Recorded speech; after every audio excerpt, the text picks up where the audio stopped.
gjorde, da jeg flyttede nummer 16 gang, og det var, jeg havde egentlig tænkt, at Varde ville være et godt sted, fordi at for først er der forsvar derude, og der er rideskole, og de har vel også en svømmehal, tænker jeg. Den nåede ikke rigtig at opdage. Og så tænker jeg, det er jo også et sted, hvor man kan holde måske få styr på sagen fra Esbjerg. Det kunne være, at ved at der kom nye mennesker på, ikke?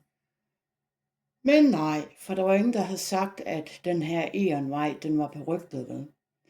Så jeg holdt i 3 måneder, blev hacket, blev chikaneret, og ikke nok med det, da jeg så spørger boligforeningen, om de kan omplacere mig, fordi at jeg er ikke velkommen på den gade der, som er kendt for problemer, ikke? Det kan de ikke. Og så bliver jeg nødt til at flytte lidt hurtigt, fordi at jeg er blevet chikaneret rigtig meget, ikke? Jeg får hacket udstyr for 6.000, altså telefoner, ikke? Som simpelthen bare går ned. Jeg når endda at få åbnet NemID igen, og det går ned, ikke? Så boligforeningen, så tænker jeg, om de kan vel godt forstå, at hvis man bliver truet, og de godt ved, at der er problemer, så er de vel fair at give ens indskud tilbage. Men nej. Så flytningen herfra, fra et andet sted, hvor der var problemer, kulde, chikane, silikonemasker og så videre, ikke? Flytningen frem og tilbage, indskud og så videre væk, ikke? Nå, så kom jeg her. Det var en skodlejlighed, der var møgbeskidt og ikke malet. Så det er så, hvad det er. Jeg flytter ind, renser gulvet med en børste.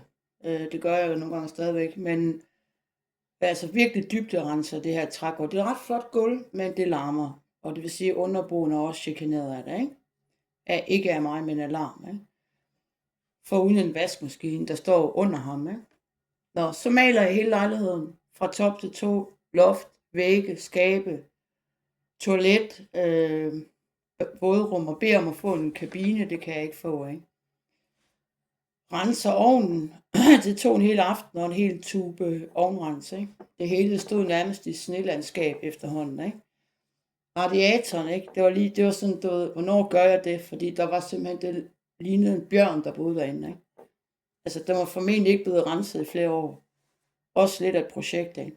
Så lejligheden, den fremstod lige pludselig dejligt lys og pæn, ikke?